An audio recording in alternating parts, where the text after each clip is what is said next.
Did you know that for $1,300 you can build an entire PC that's capable of any resolution? Whether you play at 1080p, 1440p or 4K resolution, the gaming PC build that I will show you today for around $1,300 will allow you to play at any of these resolutions, smooth gameplay, high to ultra settings, even in high demanding titles. I'll tell you which components to get, show you the level of performance that you can expect in different type of games and resolutions, and on top of that I will give you some gaming tips on how to make your experience better. The link to this high FPS gaming PC build will be down below in the video description with the latest prices and availability in your region. My name is Valentino. That being said, let's start. So first I'll start by talking about the CPU. For the CPU I picked the Ryzen 5 7600 from AMD. This is one of the best price to performance value CPUs in the entire market that you can basically pair with most graphics cards, whether they are a high-end graphics card or a lower end one. Now this CPU will allow you to play esports shooters like Fortnite, Valorant, CS2 and these type of titles at 240 plus FPS on average at 1440p in competitive settings, even 360 plus FPS if you play an easy to run esports shooter like Valorant for example, and then you can play at 360 plus FPS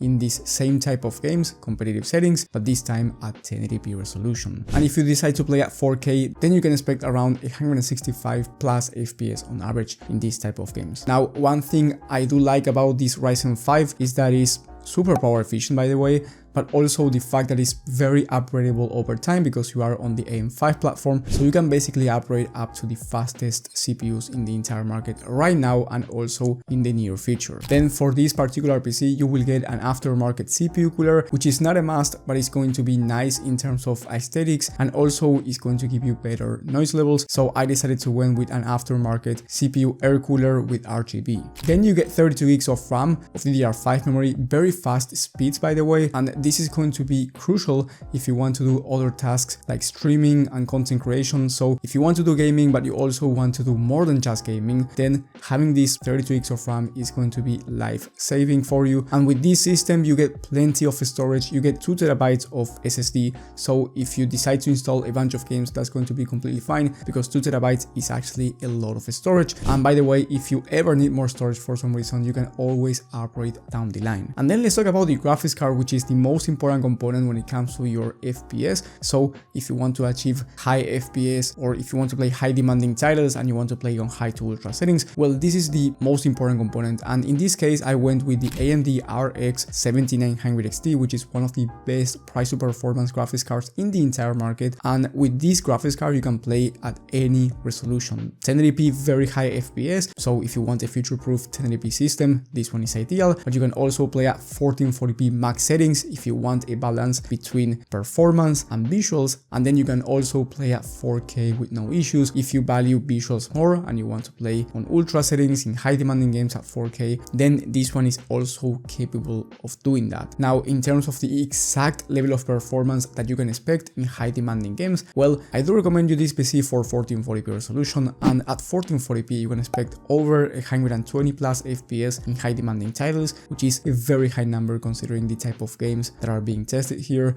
And by the way, this is high to ultra settings. Now if you want to play this same type of games at 4K, you can expect around 75 plus FPS, but I have one advice for you, and that is turning on FSR. So if you turn on FSR in the most high demanding games at 4K on high to ultra settings, you will be achieving between 75 to 90 plus FPS on average at 4K in these high demanding games. Now at 1080p the number is very high even in high demanding games, so you will not need to turn on FSR or anything like that. The same goes for 1440p resolution, so I would only recommend you turning on FSR at 4K. Now if you want to spend more money, then you can choose the RTX 4070 Ti Super from Nvidia, especially if you prefer Nvidia over AMD. Now the level of performance is going to be the same except for the ray tracing level of performance, so if you want to play with ray tracing enabled, then going with Nvidia is going to be the much better option. Or if you want DLSS, which is the upscaler from Nvidia and it works better than FSR. FSR. Now, I must say that DLSS is much better than FSR at 1440p, but if you want to play at 4K, the difference is smaller, and honestly, most likely with your human eyes, you will not notice the difference between DLSS and FSR at 4K resolution in most games. So it's up to you whether you want to go with an Nvidia graphics card because you like the Nvidia feature set, or if you want to spend $100 less, get about the same level of gaming performance and go with AMD. However, I made an entire video talking about the RX 7900 XT against the RTX 4070 Ti Super and which one to buy depending on your needs. Now, that video will be in the top right corner of the screen, but now let's continue with this one. For the case, I went with a case from NRMax that in my opinion is one of the best cases in terms of value because you get 4 pre-installed RGB fans, plenty of airflow because of that front mesh panel, and in my opinion it looks beautiful. So definitely worth it for the price of $60 by the time of filming. And by the way, maybe when you're watching this one is out of stock because I rarely see this case in stock. So if you want to see the latest prices and availability, remember that the links for all of these components will be down in the video description. And last but not least, I went with a 750 watts power supply from NZXT. Now this one is A tier rated, meaning that it's the best quality out there, and most importantly, it will not hurt this system and is very reliable. Now, the total price for this PC by the time of filming is $1,325. As I said before, the price might be different when you're watching this video. Now, if you want a cheaper system and maintain the same level of gaming performance, I recommend you going with 1 TB of SSD instead of 2 TB, and that's going to bring down the price to around $1,280, so under $1,300. And as I said before, you can always upgrade your SSD down the line if you need more storage. On the other hand, if you have more money to spend and you want to go with the RTX 4070 Ti Super from Nvidia and maintain those 2 TB of SSD instead of 1 TB, then the price is going to be $1,486, so right under $1,500. It's quite more expensive, but again, it might be worth it depending on your budget and needs. And if you want to learn more about computers or you want a PC build at a different budget, I recommend you subscribing and hitting the bell icon. That way you get notified when I upload new content. Thank you for watching, and I will see you on the next one.